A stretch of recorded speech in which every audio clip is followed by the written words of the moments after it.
오늘은 9월 15일 월요일입니다. 당신의 우선순위를 잊지 마십시오 라는 제목입니다. 당신의 우선순위를 잊지 마십시오. 말씀은 신명기 8장 11절입니다. 내가 오늘 내게 명하는 여호와의 명령과 법도와 규례를 지키지 아니하고 네 하나님 여호와를 잊어버리지 않도록 삼갈지어다 라고 말씀하고 있습니다. 네, 다시 한번 읽겠습니다. 내가 오늘 내게 명하는 여호와의 명령과 법도와 규례를 지키지 아니하고 내 하나님 여호와를 잊어버리지 않도록 삼갈지어다. 네, 신명기 8장에서 모세는 그 이스라엘 백성들에게 여호와를 잊지 말라고 경계하고 경고하고 있습니다.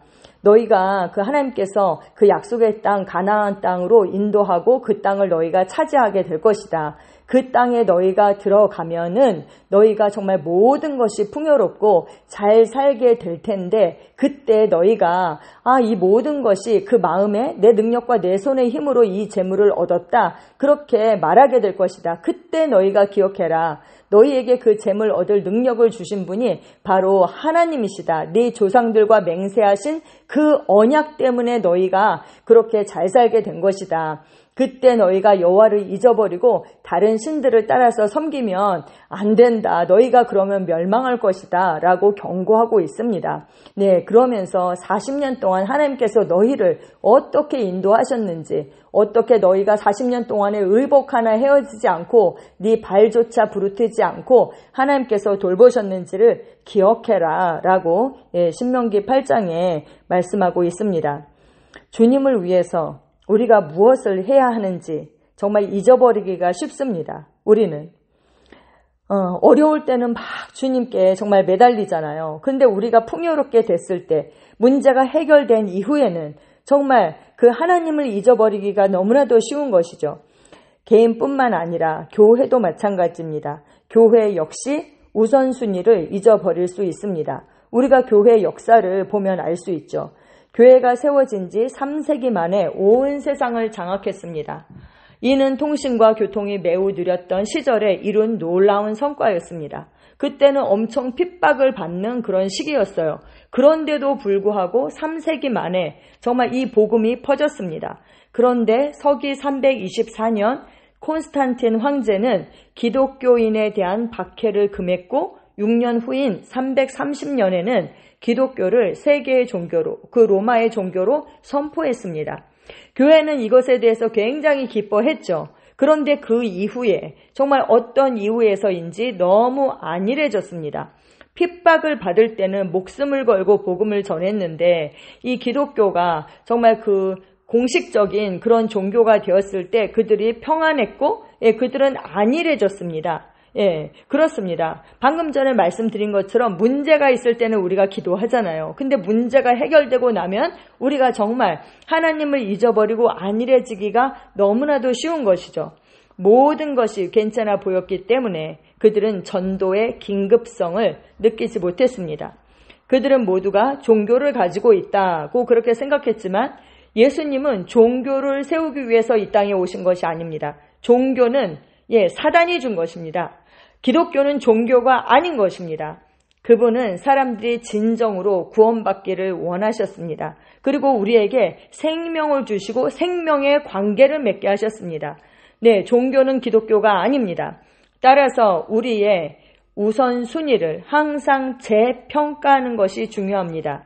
이스라엘 백성들은 그들의 우선순위를 잊어버렸습니다. 성경은 하나님께서 그들에게 주신 그 약속하신 땅을 어떻게 주셨는지 알려줍니다. 하나님은 그들에게 안식을 주셨죠.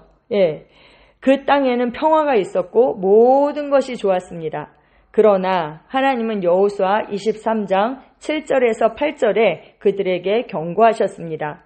너희 중에 남아있는 이 민족들 중에 들어가지 말라. 그들의 신들의 이름을 부르지 말라. 그것들을 가리켜 맹세하지 말라. 또 그것을 섬겨서 그들에게 절하지 말라. 오늘 너희의 하나님 여호와께 가까이 하기를 오늘까지 행한 것 같이 하라라고 말씀하셨습니다.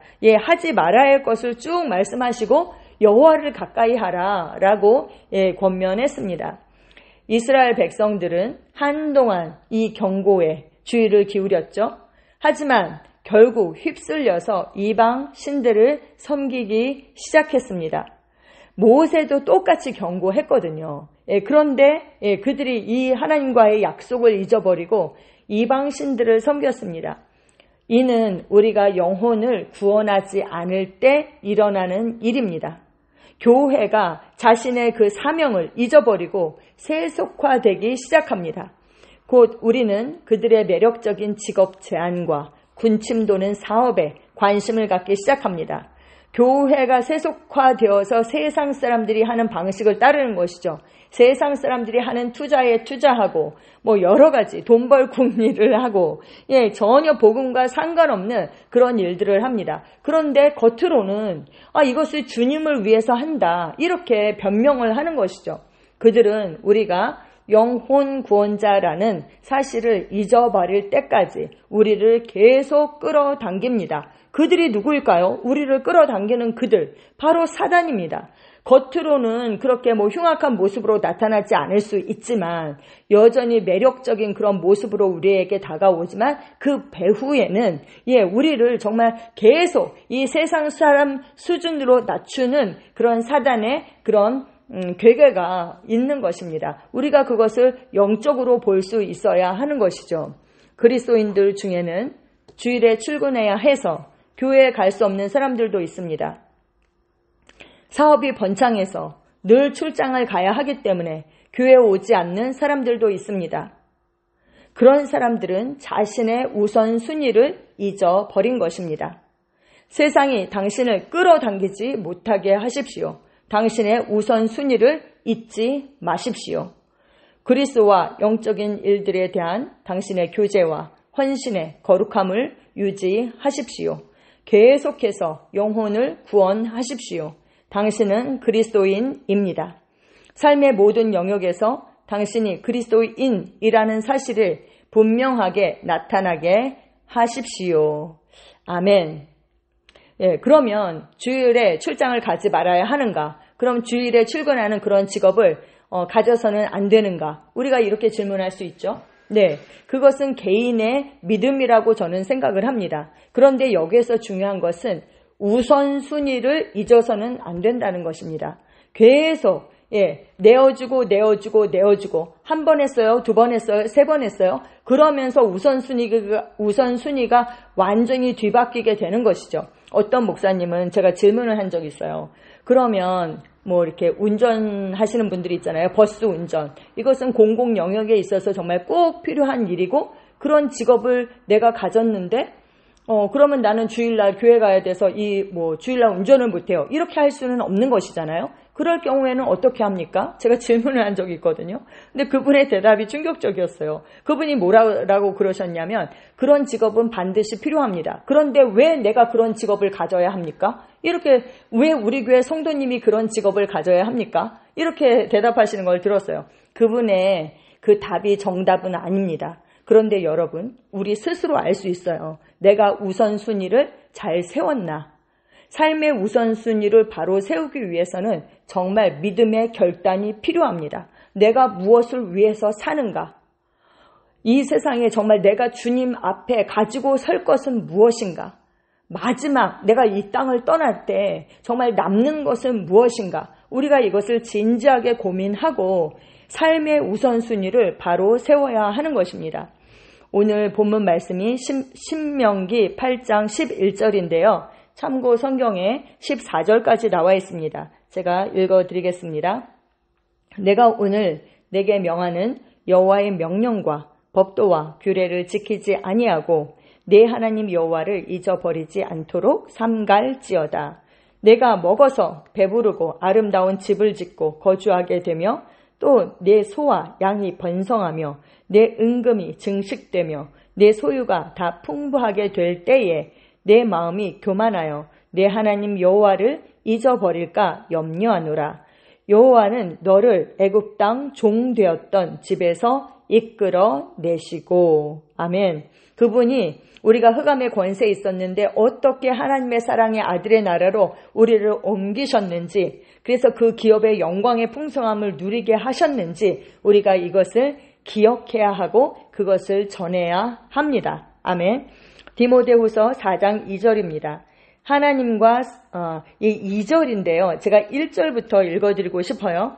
하나님 앞과 살아있는 자와 죽은 자를 심판하실 그리스도 예수 앞에서 그가 나타나실 것과 그의 나라를 두고 엄히 명하노니. 엄히 명하는 그 내용이 무엇인가? 너는 말씀을 전파하라. 때를 얻든지 못 얻든지 항상 힘쓰라. 범사에 오래 참음과 가르침으로 경책하며 경계하며 권하라 라고 말씀하고 있습니다. 아멘. 네. 그리고 마지막 마태복음 6장 33절이에요. 그런즉 너희는 먼저 그의 나라와 그의 의를 구하라. 그리하면 이 모든 것을 너희에게 더하시리라. 이 모든 것을 더하신다 했는데 모든 것이 뭐예요? 먹고 사는 모든 문제들, 삶에 있는 모든 문제, 그것에 대해서 말씀하고 있는 거죠. 먼저 그의 나라와 그의 의를 구하라. 그리하면 이 모든 것을 너희에게 더하신다. 말씀이 분명히 말씀하고 있습니다. 말씀은 반드시 그 말씀하는 것을 이루십니다. 아멘. 고백 함께 하시겠습니다. 영광스러운 복음을 전하는 것이 얼마나 기쁜 일인지요. 나의 우선순위는 이 땅에서 하나님의 왕국을 확장하는 것입니다. 나는 어떤 것도 내가 사람들을 어둠에서 빛으로 사단의 권세에서 하나님께로 돌이키고 그들을 하나님의 영원한 왕국의 시민으로 만드는 일에 에너지를 쏟는 것을 방해하지 못한다고 선포합니다. 예수 이름으로 기도합니다. 아멘.